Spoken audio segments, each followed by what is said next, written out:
Look at this. That's a head mark. That was made by somebody that found a reason why they didn't want to wear their seatbelts. I'm Sergeant Jack Ware, a state trooper. And you know, no matter how many of these head marks we find on wrecked automobiles, usually in here, there's room to live. I brought a group of my friends here today, and we're going to discuss why people won't wear their seatbelts and see if we can't blow some holes in those reasons.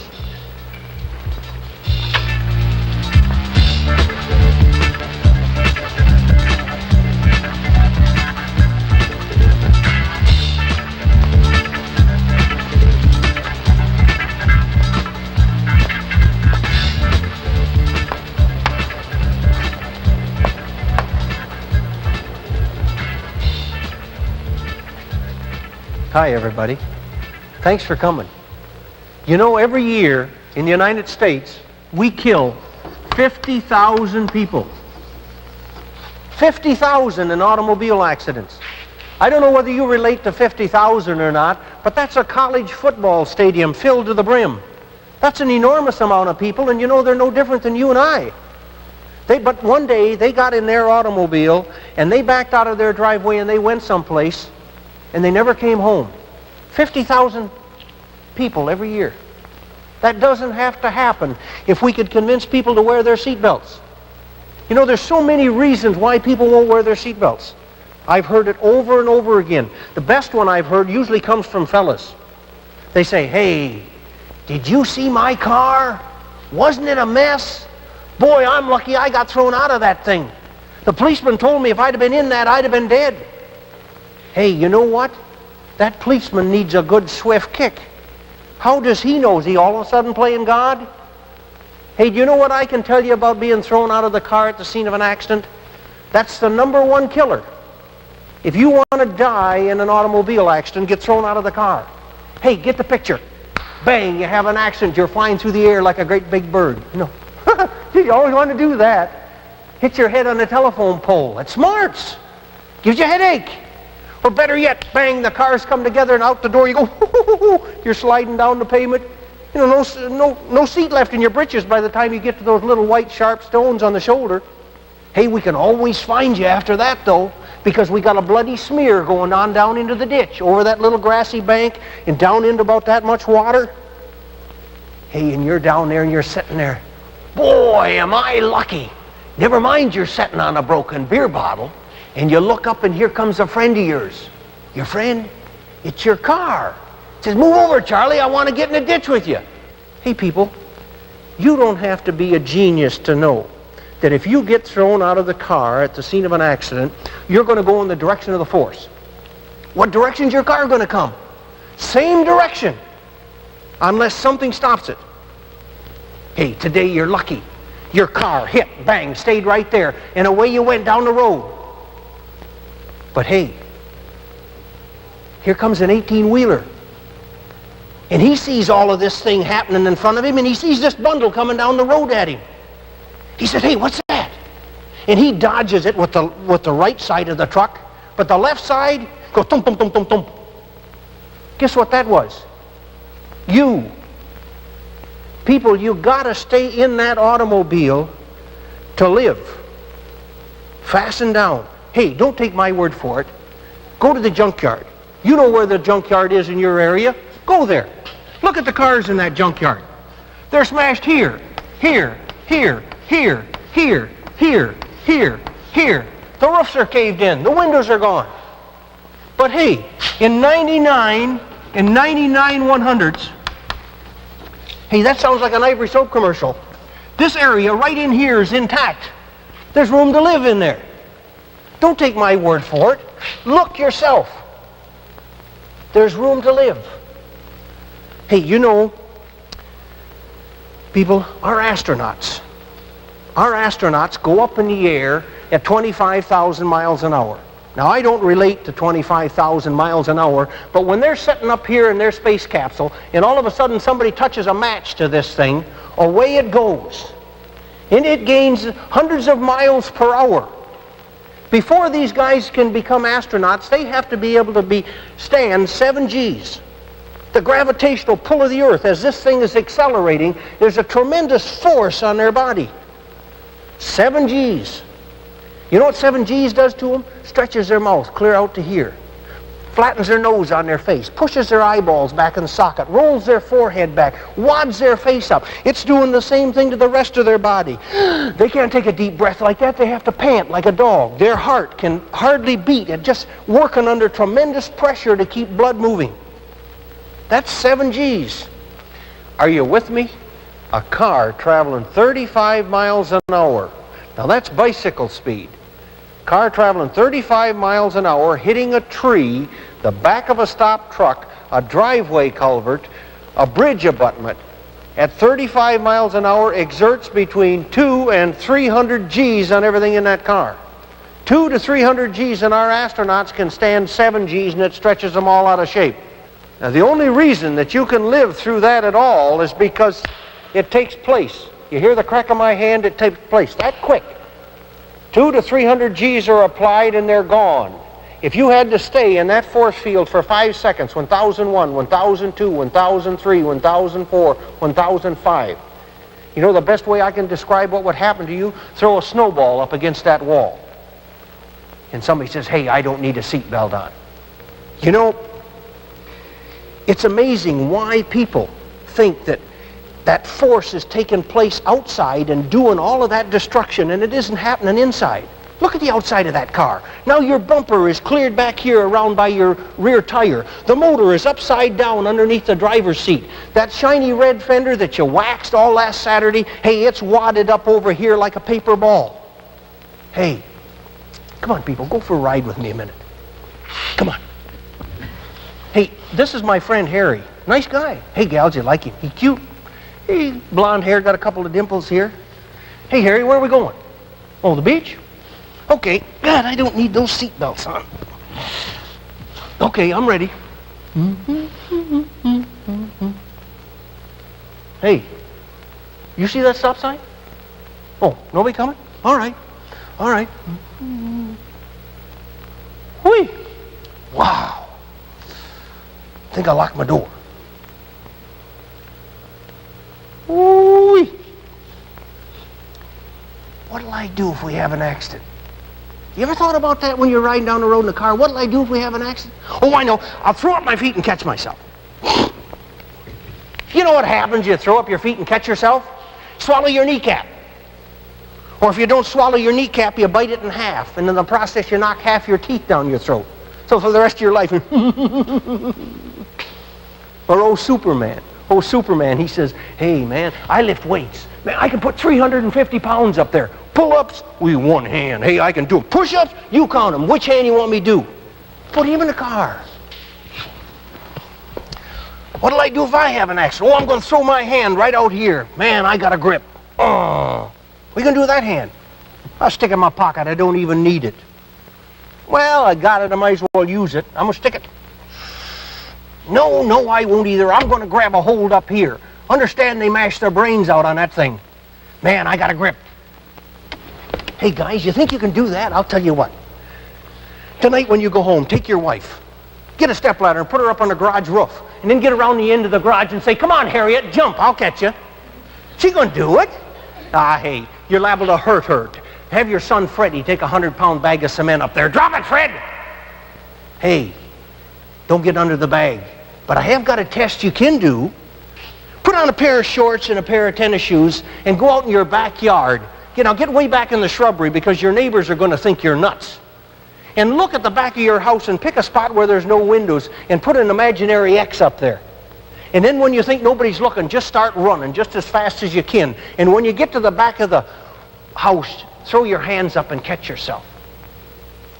Stupid? You better believe. Hey, how fast can you run? 10, 12 miles an hour? And you can't catch yourself going 10, 12 miles an hour. What makes you think going down the road 40 or 50 miles an hour, you can stick these things out and catch yourself? You know, the point that I'm trying to make, people, is these things in an automobile accident might just as well be wet noodles. That's as good as they are. Hey, go for a little ride with me. We're going to have an accident. We'll do it make-believe. And we'll do it all slow motion. And all of a sudden, here comes our hands, and we grab the dash. And here comes our thumb. Why, I never did that before. And then our fingers go across the dash. This one goes down the defroster hole. This one climbs the windshield. This one buckles back, and this one just comes around as our hands are going back through behind our face as our face goes through the windshield. Hey, how many of you got little kids? You know, we love them dearly. From the time where they're this big, we teach them all of the good things. Whittle away from yourself. Don't run with that sucker stick in your mouth. Carry scissors with a point down. Get your finger out of the light socket. And then we say, come on, Johnny, let's go to the store. And we take him out and stand him up in the front seat of the car. Make a human projectile out of him. All you got to do is slam on your brakes. There you go. Bye, Johnny. Or mother says, here, sit here on my lap, Johnny, and I'll hold you with my wet noodles. Dad says, here, stand behind my shoulder. My wet noodle will hold you. Hey, you know, one day when I was working traffic patrol, I saw a bunch of cars stopped alongside of the road, and I got out, and I made my way through to this one car, and I opened the door, and in the car sat a young blonde-haired gal, about 23 years old. She had a little boy in her arms. And I could see the tears running down her face, and she was humming some kind of a song. And I said, what's the matter, ma'am? My baby's dead. I said, what happened? A dog ran out in front of me, and I slammed on my brakes, and my baby's dead. I walked around the car, opened the door on the other side, and there in the dust of the dash was a little half-moon mark. The same little red mark on his forehead where he'd been standing up, slammed forward into the dash. Broke his neck on the way to the floor. Another time, I was working a vehicle inspection lane. And I had a bunch of cars stopped. In fact, I had quite a line of cars stopped. And all of a sudden, back down the end of the line, I didn't hear any crash, so the cars kept coming. All of a sudden, up in front of me is a little red Volkswagen. The right-hand side of the windshield is pushed outward like that. It's pushed out, and I bent down and looked inside, and there was another little 3-year-old boy. His hair was all full of little pieces of glass. And he's going like this. I said to his mother, I says, is he all right? She says, yeah, he's all right. I said, you're going to take him to the hospital, aren't you? She said, no, he's all right. I said, geez, look at him. He can't even focus his eyes. She says, no, he's all right. He's bumped his head before. You know, I finally said, hey, lady, why don't you make him wear his seatbelts? You know what she said? You know what she said? I don't want to be a meanie. I don't understand. She's mushed his head up here for him, and she doesn't want to be a meanie. Hey, you know, these little guys, they have a way of growing up and growing up. Get the picture. It's New Year's Eve. You're having a house party, and your son Freddie comes up and says, hey, Dad, can I take the car tonight? Well, okay. Where are you going? Oh, we're just going over to a house party. Okay, now watch the drinks, son. And he watched the drunks on the way home. There are going to be a lot of them tonight. So at 1, 2 o'clock in the morning, your party's over with. It's all cleaned up. You've gone to bed. And at that time, there it starts. Where's Freddie? Where's Freddie? And all of a sudden, you hear the garage door start down. And it's just like a load is lifted off, and you say, wow. Hey, you got an alternative. You got an alternative. A knock comes on the door, or the doorbell rings, and you get up and go to the door, and here stands me, a policeman. I say, hey, Mr. Jones, I got some bad news. Your son Freddie was killed in an automobile accident tonight. My God, what happened? I taught him how to drive. Did you teach him how to wear his seatbelts? He didn't have them on. No, I guess not. Now I want to pick on you ladies. You know, if I've heard this from one woman, I've heard it from 100. I think they talk about it at Ladies' Aid Society or Bridge Club, why I can't wear a seatbelt. You know, talking to a driver ed class one day, there was an older female teacher standing in the back door listening, and I knew her. I met her 4 days later on the street, and she says, Jack, she says, you don't wear your seatbelt, do you? And I said, sure, don't you? She said, why no? And I said, well, why not?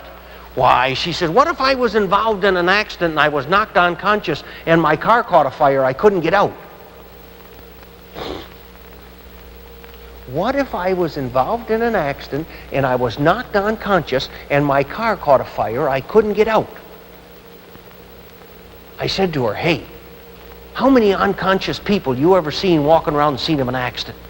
You know, you can see the light bulb come on up here. Her eyes got big. She says, well, you know, you're right. And I says, yeah. You know, I see her every once in a while, and I don't say, hi, how are you? I say, hey, you wearing your seatbelt? She says, I wear them all the time. That was her hang-up. Hey, guys, when you go home tonight, ask your wife. Now, not while she's busy getting dinner, but wait till after dinner when she's sitting around and wants to talk. Just say, hey, honey, why won't you wear your seatbelts? You know what she's going to tell you? She's going to say, well, gee, I'd wear a seatbelt, but just, what if we're involved in an accident and I'm hurt so bad that I can't unbuckle the seatbelt and the car catches a fire? I can't get out. You got her right there. You ask her, hey, honey, if you're hurt so bad you can't unbuckle the seatbelt, how are you going to reach up here and unlock the door? If you're hurt so bad you can't unbuckle the seatbelt, how are you going to reach over here and unlock the door? If you're hurt so bad you can't unbuckle the seatbelt, how are you going to push the door open? If you're hurt so bad you can't unbuckle the seatbelt, how are you going to get out of the car? You know, we carry these things just far enough till we got a logical excuse, and that's it. We just can't get the seatbelt off. And then you tell her, for me, that fires are involved in less than 0.5% of our total accident picture. Less than 0.5%. Not a valid reason. You know, I'm talking about accidents. I want to take you back with me to an accident that I policed and the horror that's all involved in it. My participants were Mary and Joni, Johnny and Freddie. I kind of have to set the stage. It's wintertime. In the wintertime, the roads, the ground is frozen. At 10 o'clock that night, after they'd gotten to their dances, it started to rain. And it rained and it rained and it built ice until the wires were hanging and the trees were hanging. At midnight, I went to work. And I had a hard time getting to work because I was 5-10 miles an hour. My car didn't even want to stay on the road. At 1 o'clock, Johnny and Freddie left their dance hall to go to another dance. They came out of the front door of that building and promptly slipped and fell on the ice. They either did that or they came out and hung on to cars in the side of the building, and they got to their car and they had to scrape that much ice off the window, and then they had to spin it and spin it and spin it to get it moving, and it had to be fishtailing back and forth. After the accident was all over with and I got a chance to talk to the witness, I said, hey, did you see Johnny and Freddie's car? He said, well, no. He said, I didn't see his car. I said, what'd you see? He said, I saw their headlights. Well, I said, can you describe them? He says, yeah, they looked like shooting stars. Man, was he carrying the mail. They looked like shooting stars. Man, was he carrying the mail on wet ice. Hey, we know they met right here. You got to get this picture. Mary's sitting right here and Joni's sitting right here. Mary, about 5'7.5", dark curly hair, weighed about 140 pounds. She was sitting in the driver's seat. The steering wheel's here. Joni, 5'8", 135 pounds, long blonde hair. When that accident took place, it came from over here. You'd have thought Mary would go that way or this way. She didn't. She unwrapped herself right from around the steering wheel and right out through the windshield. We know she went through the windshield because there was some of her hair up here on the window and a piece of her skirt down here. The car must have been spinning when she went through the windshield because she flew over here and ran her head into a woven wire fence, and when I got there, she was standing on her head with one leg draped back up over the fence with her head all twisted around underneath her. Joni? Hey, Joni got her good. She took that whole impact. When those two cars came together, somehow or another, Joni fell out of the car. Down underneath. Her right leg went like this underneath the car. And the continuing impact smashed that car right flat down on the pavement. And then the car went spinning around like this and pushed Joni ahead of it and ran into this curb right here. The 4,000 pounds of car hit that curb and bounced in the air, and when it did, Joni came loose and she slid down through the ditch here, left a track through the slush. The car went over here like this. I got a call to go to that accident. I said to the desk man, I said, no, there's no accident. I was just on that corner. He said, you better go back. It's a bad one. I got right here. I got out and looked in that car. I didn't see anybody in the car, and I turned around and my flashlight hit Joni right in the face. She was down in this slush-filled ditch. There was nothing but her head and her shoulders sticking up out of the ditch, and she was up on her elbows. And I went over and got in the ditch with her, and she said, I gotta go home. I promised my mama I'd come home. Not in a 19-year-old young lady's voice, but in a little girl's voice. My mama's waiting for me. I gotta go home. We pulled her up out of that ditch and put her on a paper blanket right over here. Hey, that's when I saw her leg. You know, the one that was underneath the car? It didn't look like a leg anymore. It was about that wide, about that thick. There was no knee, no ankle, no foot. It was just a ground-up piece of meat with bone and dirt and grease and ice. And it wasn't even bleeding because she was so mashed up inside that there was no blood left to get down there. The next day at the autopsy, I told the doctor, I said, hey, Joni was alive at that accident scene for almost an hour. And he said, no way, she died almost instantly. Hey, man, I was there. I was there.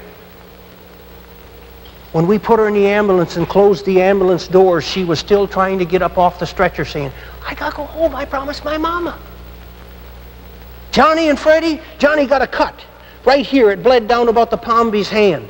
Freddie never got a scratch. As a policeman, I wanted to put Freddie in jail. I didn't think he had a right to just wipe out 2 lives just like that. I went to the court and I got a warrant for manslaughter. You know, I never served that warrant. 7 days after that accident happened, they put Freddie in a mental institution after he completely destroyed the inside of his parents' home with an axe. You know what Freddie did at that accident scene? He knelt on that paper blanket. Got to remember, it's raining about 30 degrees. He's out there in a white shirt and a tie, and he's holding Joni in his lap. His sport coat is laid over the top of her, and he's looking down at her. He's saying, I'm sorry. And the tears are coming out of his eyes as big as my fingernail. I'm sorry. And Joni's looking up at him saying, I gotta go home. I promised my mama I'd come home. I didn't mean it. You gotta let me go home. I promised mama I'd come home. You know, I know what Freddie felt. I know. That's my personal nightmare. When I wake up in the middle of the night, I sometimes find myself sitting up in bed with tears running down my face. That accident happened, people, 12 years ago. 12 years ago. I got to come over here. You know, I couldn't get in this side of the car. It looked something like this one, something like that one. The door was all smashed in. I couldn't get in, but I went around to the driver's side and crawled in over there where Mary had been sitting. The seatbelts were laying in the seat. There was no damage. If she had had her seatbelts on, she could have told you about that accident right here. Then I crawled across the seat. Could Joni have lived through that? She should have had a head injury. She should have had shoulder, ribs, hips. She didn't have any of that. She didn't have any of that. I don't know whether she could have lived through it, but I do know that there was room for me to run my hand down between the edge of the seat and this caved-in door. There was room. I don't know whether she could have lived through it, but I know she got all those injuries that I told you about outside the car. Hey, I got to go back from here. I've got to go up here. What was Mary doing as she drove down the road? Did Joni happen to look up and see the shooting stars coming? Did Joni turn to Mary and say, Mary, look out! Hey, that's what you do just before that big accident. Mary, look out! Hey, we know one thing. She made no motion to dodge that car. She pulled right in front of it. You know, from that point, that's not the worst part of the policeman's job. I had to go to her mother. I didn't know when I knocked on her mother's door that her husband had just died 6 months before that. And when the light came on in the hallway and I saw this woman come down the hallway towards me, I saw Joni. Joni, 20 years older. And when she came to the door, what do I say as a policeman? You know, I try to make it as easy. You know, I think they know already what I'm there for. I said, ma'am, I've got some bad news. Your daughter Joni was killed in an automobile accident tonight. She knocked me right off the porch. I never even saw her hand coming. I had to pick her up and take her to the hospital to identify her daughter. That happens 50,000 times a year, people. 50,000. It doesn't have to happen. Put your seatbelt on. There's room to live in there. Thank you.